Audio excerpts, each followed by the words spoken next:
Okay, after a couple long evenings of troubleshooting and a couple small purchases, I finally have this nice setup here so that I can show myself and I can show what's happening on the screen, and I can also get myself up here in the corner if I want to. And you can hear what I'm playing, you can see what I'm playing up there at the top. So this is very nice. I hope it works. I'm asking a lot from my laptop, so if you hear some crackling in the sound or the image is a bit choppy, please forgive my laptop. But anyway, we are working with the third Songs for Humanity song again. In the last video we managed to flesh out this whole basic structure, the whole end of the piece basically. And what I thought we'd focus on today is this first darker disconnected part, like I called it in the previous video. So let's just listen in from like here so you'll remember the piece and remember how the transition works from the lighter tone at the beginning to the darker place here.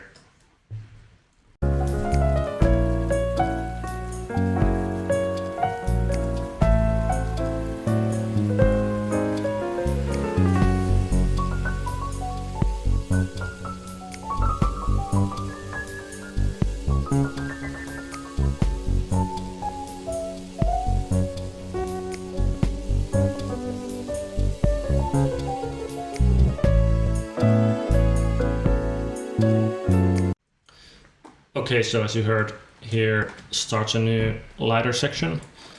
But yeah, we're interested in this now. How do we make it even more dark?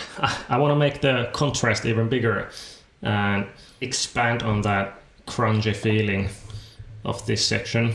What I thought I'd try first is focus on these bass instruments here.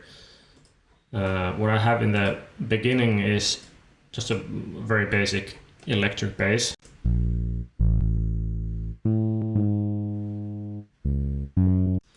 But in the second part, I have a different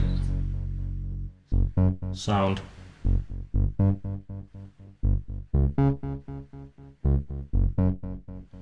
So it's basically the same instrument, but I've added a ton of saturation and then toned down the volume a bit, and then added a ping pong or delay kind of thing that bounces between left and right channels.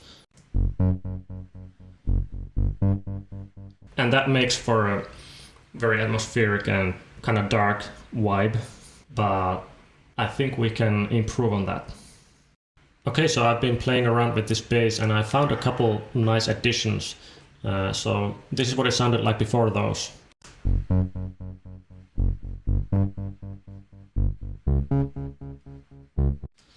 And I found a nice, like a double bass string slap sound, like a pizzicato thing, from my East-West library. And when I added that, it sounds like this.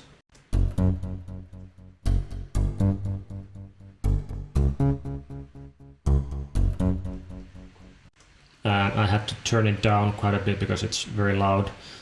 And the first delay I had here was in 8th notes, and I added a second delay with some feedback in 16th notes, and so it sounds like this.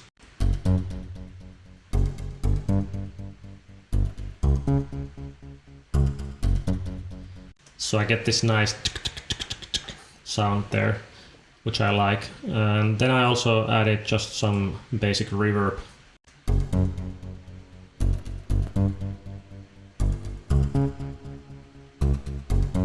For a more spacious sound. So this is before.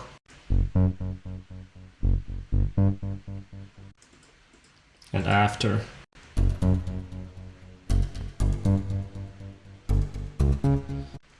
And in the context it sounds like this.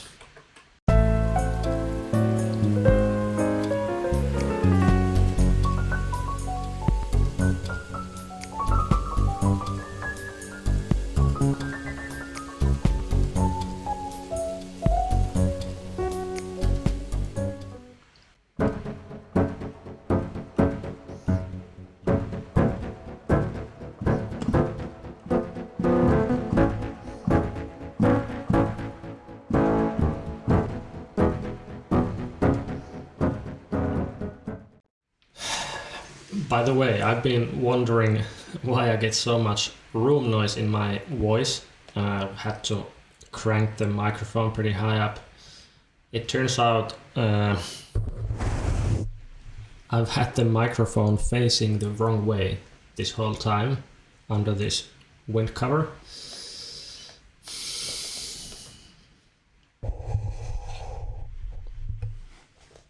And this is what it sounds like when it's facing the right way. It's miles better, of course. So yeah, I swear I checked it yesterday when I was setting this up, but apparently not. Anyway, what do we do next? I kind of want to add some percussion elements in the beginning of the second part so that it packs a little more punch when it comes in. Nothing too crazy, but I'll see if I can come up with something. Okay, so I've now added 3 new percussion tracks, and let's listen to the transition first without those new tracks.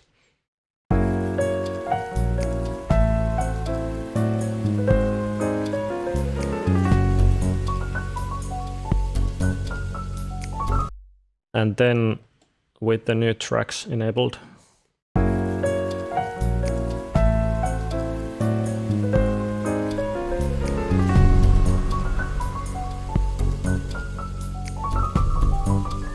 And once more.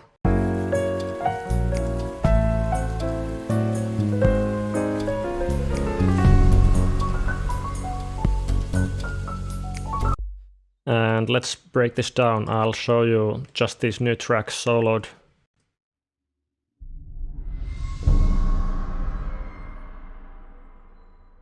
So first of all, there's a regular concert bass drum.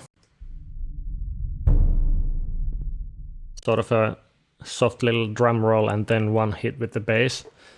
And then there's a concert cymbal.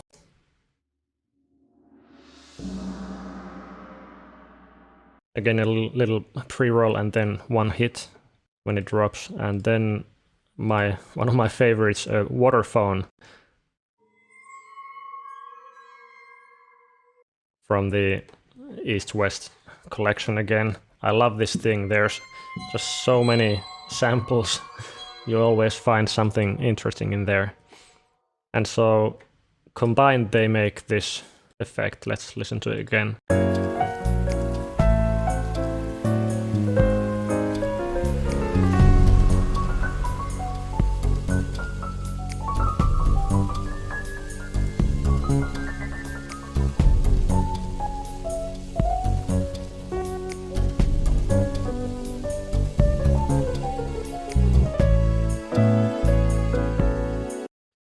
Yeah, I think it adds a lot to the transition, especially if you're listening with headphones or good speakers.